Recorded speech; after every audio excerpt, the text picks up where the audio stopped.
அதாவது இது வந்து நேற்று ஈவினிங் பேப்பர்ல ஒரு ஆட் ஒன்று வந்துச்சு. காவலன் படத்தினுடைய வெற்றிக்காக இந்த ஹெல்ப் பண்றோம் அப்படின்றது. அதுக்காக மட்டும் இல்லை, உண்மையிலேயே மனசார இந்த மழையில பாதிக்கப்பட்டவங்களுக்கு நான் ஹெல்ப் பண்ணணும்னு நினைச்சதாங்க. அதுல இந்த காவலன் படத்தினுடைய ட்ரெய்லர் ஃபங்க்ஷனை நாங்க கூட சேர்த்துக்கிட்டோம்.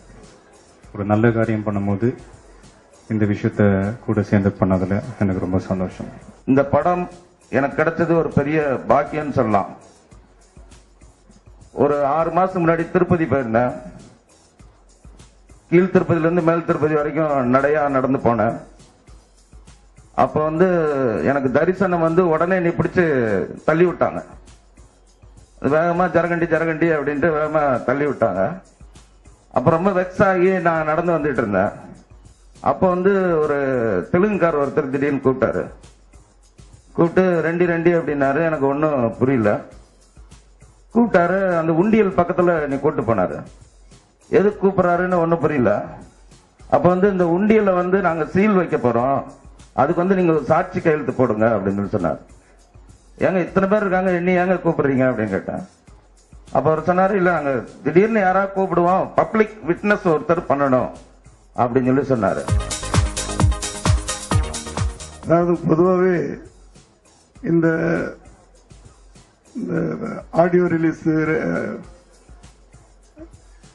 ட்ரைலர் ரிலீஸ் அப்படின்னு போது பெரிய பெரிய நடிகர்கள் கூப்பிட்டு எல்லாம் பண்றது வழக்கமான ஒன்று. அதை எப்பவுமே விஜய் அவர்கள் விரும்புறது கிடையாது. ஏதாவது எந்த ஒரு நிகழ்ச்சியா இருந்தாலும் ஏதாவது நல்ல விஷயங்கள் செய்து அதன் மூலமா பண்றது அவருக்கு ரொம்ப பிடிக்கும். ஒரு பிறந்த நாளாக இருக்கட்டும், அவருடைய கல்யாண நாளாக இருக்கட்டும், இப்படி எந்த விழாவாக இருந்தாலும். இப்ப வந்து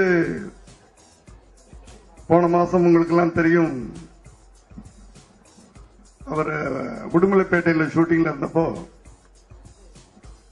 வேலாயுதம் படம் ஷூட்டிங்ல இருந்தப்போ, அந்த படத்தின் வெற்றிக்காக 108 பசுமாடுகளை கன்றுக்குட்டிகளோடு அந்த ஏரியா மக்களுக்கு, ஏழைகளுக்கு வழங்கினார். அப்படி ஒவ்வொன்றும் இன்னைக்கு வந்து இந்த ஆடியோ ரிலீஸ் வேணாம்ப்பா, நீங்க வந்து சும்மா அப்படி பேப்பர்ல விளம்பரம் கொடுத்து ரிலீஸ் பண்ணிடுங்க அப்படின்னு அவர் சொன்னாரு. சரி, அவரை எப்படியாவது வர வைக்கணும் அப்படின்னு சொல்லிட்டு சக்தி சிதம்பரம் அவர்கள்ட்ட நாங்க பேசணும், என்ன பண்ணலாம், அவர் ஏதாவது நல்ல விஷயம் நடந்தா வருவார் அப்படின்னு சொன்ன மாதிரி பிடி செல்வகுமார் நானும் அவர்கிட்ட சொல்லி சொன்ன உடனே என்ன பண்ணணும்னு தான் கேட்டார். இல்ல இப்படி ஒரு விழா பண்ணலாம், விழா இல்ல, ஏழைகளுக்கு ஒரு உதவி பண்ணலாம். அதாவது 250-300 ஏழை குடும்பங்களுக்கு 300 மூட்டை அரிசி, அது புத்தாண்டு பரிசாக இல்ல பொங்கல் பரிசாக. அதாவது சும்மா 5 கிலோ 10 கிலோ கொடுத்தா கூட பரவாயில்ல, ஒரு மாதம் அவர்கள் வயிறார அந்த குடும்பம் உணவு உண்ணலாம். ஒரு மாதம் இந்த 300 குடும்பங்களுக்கும் ஒரு மாதம்